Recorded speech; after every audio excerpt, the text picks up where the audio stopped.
all ways you can, in every way you can, with your word, with your action. If you can gather evidence, not with lies, and not with you trying to rub people's ego or trying to kind of like let's go to the main cocoa. Let's go to the main cocoa. Let me hold on. Let me just state my stories. Oh, yeah, build your case. Yeah. So it is a long day. We had a long day.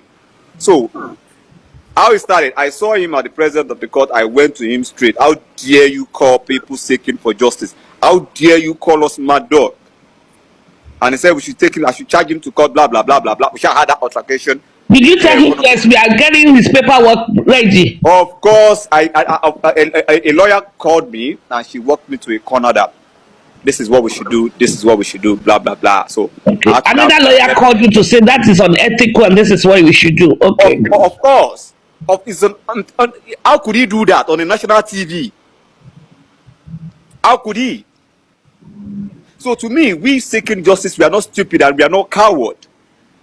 Do you understand? We are not coward. We are not dumb people. We'll listen. We take the point. What we need is justice. And our advice, Wumi, my advice to you, you better go and change that guy. If you don't change that guy might actually say... now. Don't advise her. Are you for Wumi or you are for justice? Wait, what is my own? Supreme, you should know the way me I operate now. I'm trying to tell you that this guy, Kabiru, is dumb. Anyway, let's go back to the subject of the day. Now, Nurse Feishara was present at the court today. Spending was present. Prime Boy was present. Who else was present? Okay, those are the people that were present. And Nurse Feishara was called to the box by the lawyers. She was the first one. She was the only one that was questioned today. Okay.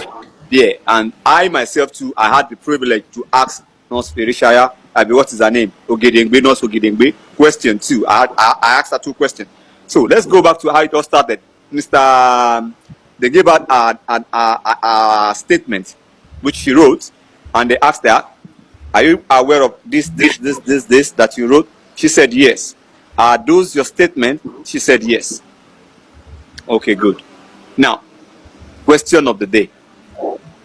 She wanted to start narrating her story, how she was called, blah, blah, blah.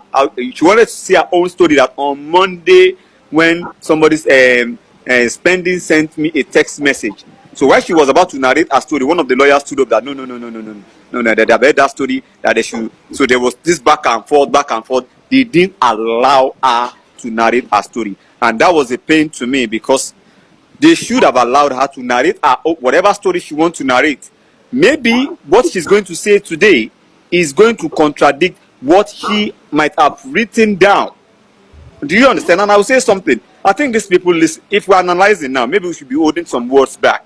Because I think these people listen to us. Those lawyers listen to us. Because they quickly interject her from speaking.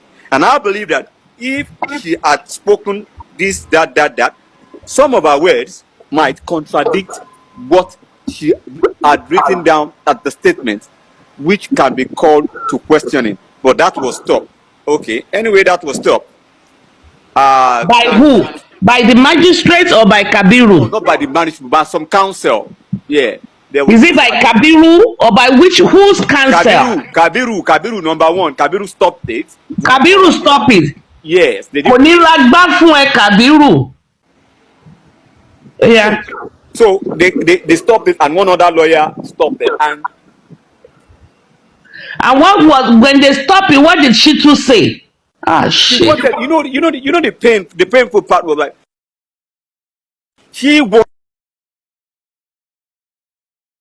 when they stopped her, when Kabiru stopped her, what did she too say? She too put the kind of like let her speak. She too was the one that actually wanted her to say a story, and she too was pushing for every other people that came here. Aside they writing down their statement, they have actually said their story. Why are you stopping this woman from not saying her story? Do you get? Why are you stopping this woman from not saying her story? So it was a back and forth. It was a rowdy session. Do you understand? It was a rowdy session, and the magistrate had to like, okay, and this let us just cross-examine her. But it would have been a banger if she was allowed to state her story. It's going to start from her timing, when she was called, how she was texted, how she got there, you know, and all that. Okay, continue. So when that was stopped, she too asked the question. One minute. So when she now asked the question, when you got there, what did you see? And she said, who sent, the question was like, who sent you, who called you? And you know, said, literally, Spending chatted her. And she was not around then, so she chatted her that, come and treat my friend. Spending did not, in a statement, indicate it was Mohbad he is coming to treat. Spending only said, come and treat my friend that had injury, maybe and give her a Spending. And thereafter, DJ Bami called her. DJ Bami was the one that gave her the description, the address, and how she got there. And when she got there, she said she saw Mohbad sitting down. Was it sitting down? He said it was lying down. Yeah, let me say either sitting or lying down. He was in his room. In his room. So they now moved Bami and one other Bami now helped Mohbad. They moved Mohbad to another room. But she made mention of something. She said when she got there in that room, she saw them mopping water before she started administering anything. You get? One mop with me.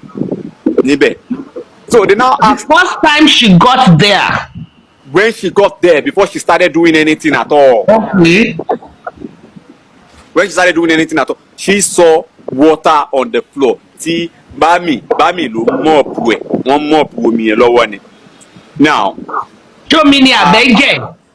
Omi lo so. Omi lo so. She saw water on the floor. Whatever, maybe they have washed it, I don't know. But she saw water, they were mopping water. Maybe we don't know, but she saw water. Now, she said when she administered the first injection, the second one, Mohbad threw up, OB. She went to this first, second, third one. But when she was about to administer the third one, that he vomited. So the nurse and the wife, one mulosi bedroom. They took him to the bedroom to can you guys hear me, because my network is slow. Yeah, good. We can hear you. We can hear you. Okay. You're slow, but we can hear you. Okay. They took him to the toilet. He vomited. So while they brought him back, she noticed that he had goosebumps all over his body, and she knew that this was a reaction. And she said, she now told the wife that this is goosebumps all over. And the wife said that anytime that he took injection, that he always reacts to injection. And she told the wife that when you knew that he's always reacting to injection, why didn't you tell me? So she and Bami went out, were looking for a pharmacy, and what they were looking for is actually a drug, an injection that would subsidize the reaction. So they went to the first hospital. She did not see. They went to the second. He said when they got to the second hospital, I think Bami had been calling back and forth, and they told Bami on the phone that he is convulsing, and he was like, shocked, convulsing. So by the time they got back, she saw from a distance how they were carrying him inside the van, inside the car. So a lawyer asked that, when he saw him, was he alive or he was dead? How did they carry him? Or did they carry him like somebody that is about to die? So she could not actually answer that. She was fluctuating. And the truth is this: the nurse was actually panicking. At a point, she would get her courage. At a point, she would lose it. You get? So she was not stable. She was not stable. But when they now took her, she said she and Wumi were sitting at the front of the car. And they said, while they were taking him to the hospital, did you look back to know if he was alive or dead? She said she did not look back because she was not herself, that she was in shock. She was in shock. And while they got to the hospital, they said, the doctor, you want to ask me something? No. Go ahead. I'm not asking any question. While they got to the hospital, she said he was confirmed dead. And the doctor asked that, what did you do? What did you give him? And she stated this. Now, let's go back. The nurse made mention of something, that she was not the one, because they were trying to emphasize who poured water on mohbad.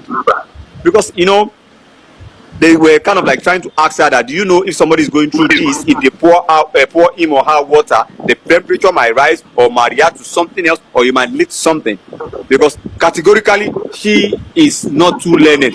What do you expect from a quack nurse, an auxiliary nurse that only had ND, and she said she did nursing for 3 years. And after that, she did her auxiliary for 3 years, and after that, she was working at one hospital at Nakuti, blah, blah, blah. You get? So, she made it fact to us that she was not the one that poured mohbad water. And all through the while that she was there, that Wumi was there, contrary to what she was saying, that she was cooking, she was not there when she administered the drug. She made mention, and I quote, she was there. She was the one. She actually literally removed herself from that. She said she did not even pour water at all. She did not pour water. It was Wumi that poured water, and she still reversed that. Even when she got there, she had already saw them mopping water. And do you understand? So, she now saying that she did not know anything about the water, that when she left that room, mohbad was alive.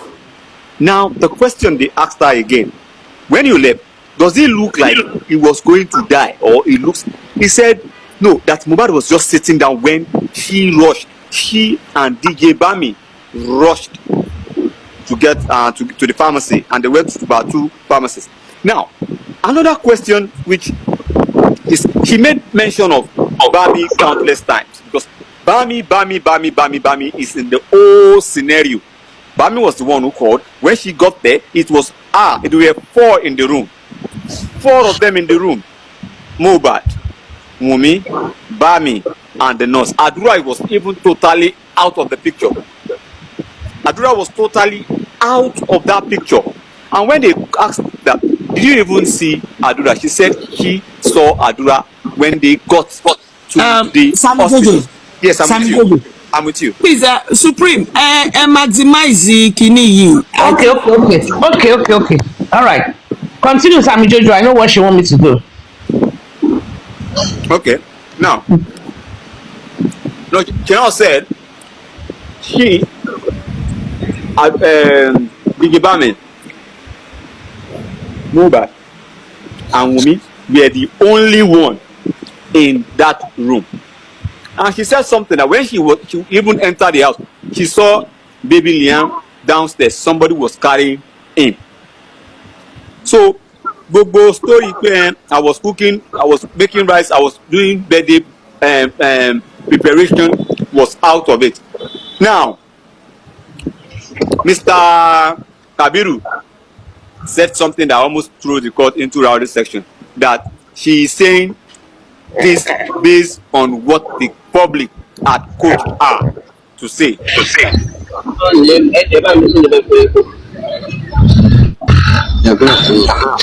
That she is saying this based on what the public. Am I still audible enough? Yes, you are. Continue. Yeah. That she's saying this based on what the public had actually coached her to say. And one of the lawyers stood up that was wrong. blah, blah, blah, blah, blah. They quickly interject Mr. Kabiru, because I won't call him a lawyer, Mr. Kabiru. Only Kabiru, Guru. That is why I said, Mr. Kabiru, whatever, let him continue. Another powerful question that was asked, based on what we have been listening to in that interview, that it was my father-in-law that said the nurse should be going. The nurse said, and I quote, "I only knew you, Baba Mohbad, on the internet. I did not see him." They repeated that question 3 times. Did you see me? Did you know Mr. Joseph Aloba? She said no. She said no. Now the question is this. Now ask now. Who is lying? Is it Wunmi that is lying that the father-in-law said lying now? You go, or it was the nurse? That's why I said whatever that happened in the inquest today, it is a twist of fate, and it's kind of like dramatic. You know why I said it is dramatic? Now, she claimed she left Mohbad in the room with Wunmi, and she left and Bami to rush to go and get something. Within that moment, what might have happened? And I was opportune to ask 2 questions. And one of the questions that I asked is this. When you got there, that wound you saw, how fresh was that wound? Like, you know, all of us practically we can. Of course. Good question. Good question. We can actually see, was this wound a day wound, 2 days wound, or 5 days wound? You understand? All of us we can actually. So I asked the nurse, and she paused for a while. She was trying to calculate. She said, the way she saw it, like maybe 2 days. That was what she said. Like maybe like 2 days. Now, I now asked another question, which is this. That moment you left, you said you left the room. You left Wunmi in that room. And he was alive. Did you observe anything when you were leaving? Or did it ever come to your mind? Because to me, I said, that is one step between life and death.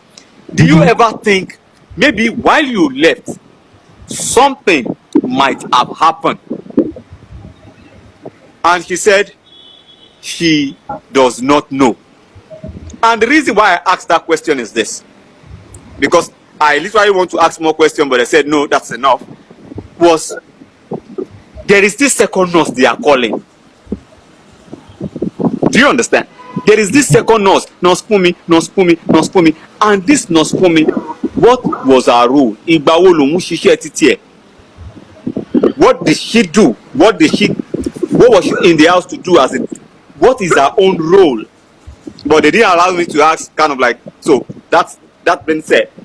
Now, Mr. Kabiru and Sanshitu were trying to having this banter back and forth. And you know the funny part of it is this. If me, I have somebody like that lawyer Kabiru, I swear down. Me. Please don't analyze. Just tell us what happened. I'm not analyzing now. See. No, èmi tí mo ló ṣì ní Kabiru látọjọ́ tó ti pẹ́ tó ti parọ́ mọ́ Smith and Bankole tipẹ́ tí mo ti mọ̀ mo ti send message sí Bankole to petition Kabiru long time ago. Go ahead, continue. And Falana, it is a shame that Kabiru is a product of Falana and Falana. Continue. Now, why it was so funny when what Mr. Kabiru was trying to establish is this. When you got there, why didn't you tell them to take Mo to the hospital? And the nurse made mention of something. She said if she had knew that wound she's coming to treat was not that much, that she would not go there, according to what she said. Okay. that she was that the wound was not that much. That it was, she was describing that it is just a mere cut. Femi's platform, where is Pythagoras? He put his hand through the window, his glass, it's the wound yẹn ò lè pààyàn. Kí ni Wùnmí fún Mohbad?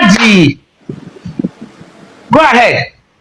So she was describing, she was describing that wound, what she saw it was a small cut. And they asked this question.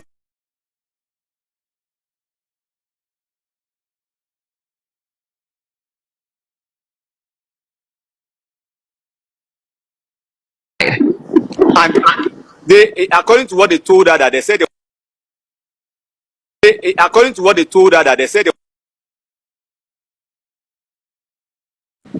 so when she came, she only just checked the wound and she administered the injection. And she was trying to say that what she did will still be the same thing they would do to anybody in the hospital if they have such injury.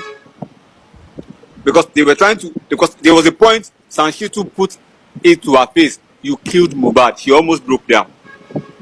Like, you killed him. And she almost broke down. And she said she did not. And at the point, She spoke.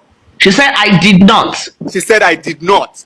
Okay. Because when Sanshitu pushed that narrative to her, some of the lawyers told her, blah, blah, no. And she said, Sanshitu said, I was only asking her a question.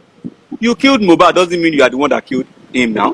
You can practically say, no, yes, I did. And she said, no, I did not.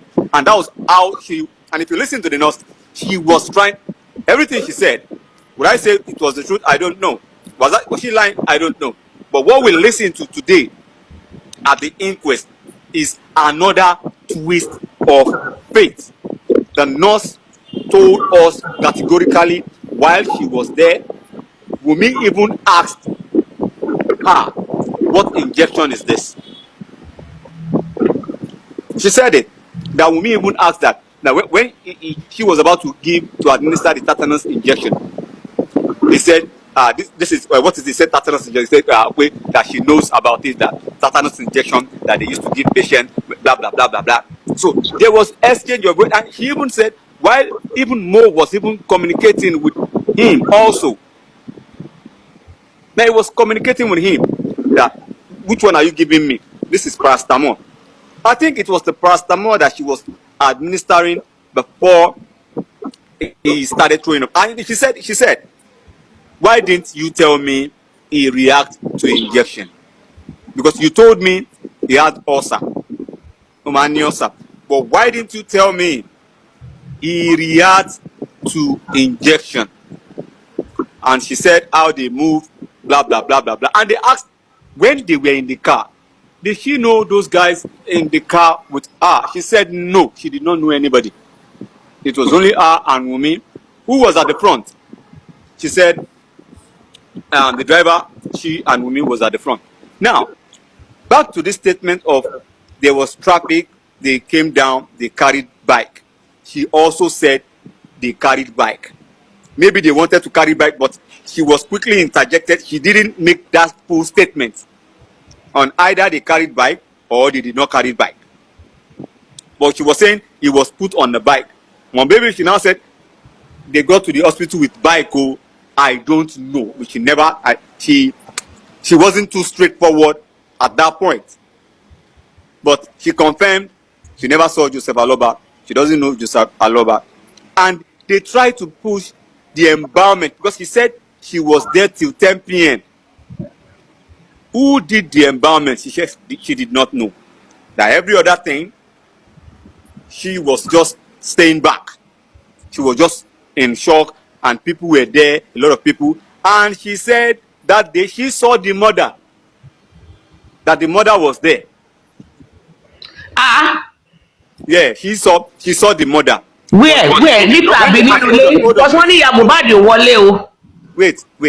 You know, she was asked because when they were asking if she knew Joseph Aloba or any of the relatives. She said no, that she does not know Joseph Aloba, but she saw the mother. She saw the mother outside. Okay, outside. Yeah, outside, not inside. Outside. But she was just trying to say that Joseph Aloba. So narrative, it was my father-in-law that said they should take the father-in-law that said she should go was abolished. Another question is this. They said something about the doctor's report, that who collected it. She said she just saw that they gave a brown envelope, and it was DJ Bami that collected the doctor's report. And they asked another question, was Darosha there? She said no, Darosha met them at the first hospital.